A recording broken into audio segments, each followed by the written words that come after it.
This is not my message, just for a word of wisdom for 5 minutes. Not my message. It's a word of wisdom. The Bible speaking, it said in Proverbs 4 and verse 7, it said, wisdom is a principal thing in get understanding. Nigeria is a blessed nation,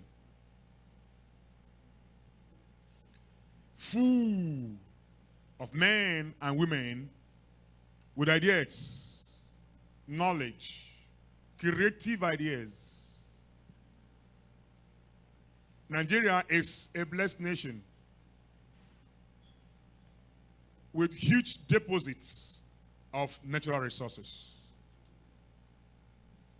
For over 60 years, there have been exploration on crude oil, alias black gold.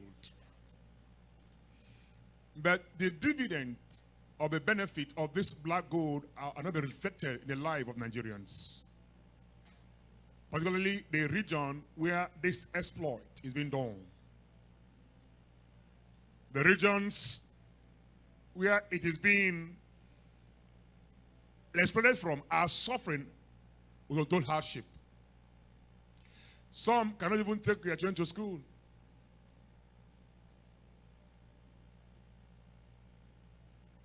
The flame from the crude oil or the gas has deteriorated buildings. Life, health have been affected as a result of this oil exploration going on in these areas or the region.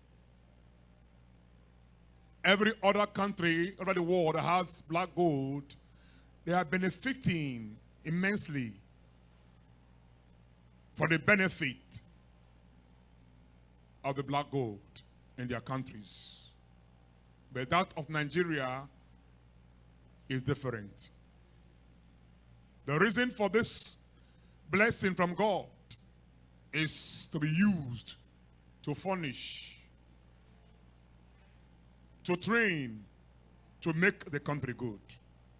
But one or two persons are pocketing the resources. One or two persons are putting it in their pocket, enriching their families. Them and their family, them and their children. Today, our children in the universities cannot go to school. For the past 5 months, they're at home because government is still negotiating with ASU. Our children are home. But they spend billions of naira preparing for election, 2023 election. Parties and the delegates are spending money in dollars and in pounds, not even Nigerian currency. But our children are home, no school for five months. Those in federal universities are home. Listen carefully. When I was growing as a little child, I know that with 9,000 naira, you can fly out of this country to the US or the UK without any visa. In the early 80s, without visa, you can leave this country called Nigeria. To anywhere in the world, they will honor you because you're Nigerian. In the early 80s, naira is stronger than dollar and pounds. They beg Nigerians to come to UK and the United States of America. They beg. They beg Nigerians to come to the UK and to United States of America. Today, one gets visa is a testimony in churches. For getting visa to America or UK is a testimony because our leaders has brought us low. Leaders has kept us in the dark. Listen carefully. It's a season not to vote party, not to vote individuals, but vote people that will take this country to the next stage. Countries have left Nigeria behind. Nations have left Nigeria behind. Nigeria is 1 million years behind. Behind. Listen carefully. Nations of the world are not talking about agriculture. The only world are not talking about industrialization. They are talking about what? IT. They are talking about artificial intelligence. But Nigeria is still canvassing 30 acres of land, fertilizer. Agriculture is still in existence in Nigeria. They see it as a room to loot, to steal, and impoverish the poor Nigerians. Listen carefully. If I were you, I'll go for my PVC. Listen, Electoral Act as amended has empowered Nigerians to vote out or vote anyone or persons that will not carry this country to the next level. Don't look at their faces. You can take their money, but vote who you know that will take this country to the next level. Don't vote tribe. Don't vote religion. Vote persons you know that can carry this country to the next level. Listen carefully. Countries of the world like China and Singapore, about 30 years ago, took their students out of China, out of Singapore, to Europe and America, trained them with their monies, and today they're all back in China and Singapore. That is why today China is the biggest economy in the world. Education is a bedrock for any nation. Education is a bedrock for any nation that want to sustain, for any nation that want to revolve. Education is a bedrock.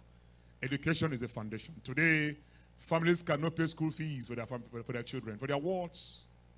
When I was growing as a child, I attended public school, state school, one Rebisi Amiibo. I attended that school. When I was in primary school, every 10 a.m., they give us Milo, tea, and 3 slices of bread. And in the afternoon, they give us lunch. Free textbook, free books, free biro to write. But today, those things are not there again. Public schools has gone moribund. Public school has gone moribund. Today, private schools now are not striving. Families are paying from their nose to train, to take their child or children to school. When I was growing as a child, private school is nothing. Nobody goes to private school. Everybody is clamoring for public school. Our leaders today, 99% of them attended public school. Our leaders today, 99 of them attended public schools, but they've left public schools in a comatose, in a state of no repair. Listen, finally, I want every one of you today, say that here today, that I'm not getting PVC. Go and get your PVC to vote out these wicked people. To vote out these people that has no fear of God in them. They are wicked. They are very wicked. Listen, the life of cow and goat is not better than the life of human. The life of cow and goat is not preferred to the life of human. People are dying like rat and chicken every day. People are dying in their numbers. But what they are canvassing is 2023 election.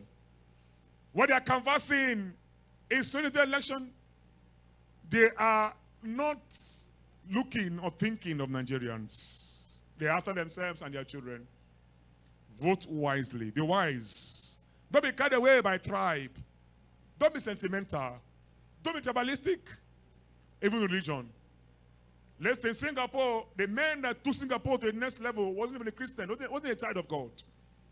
The man that changed Israel, China, wasn't a child of God. These are leaders, not rulers. Leaders, not rulers. Leaders, not rulers. Vote leaders in 2023. I'm going to bless you. Clap for Jesus.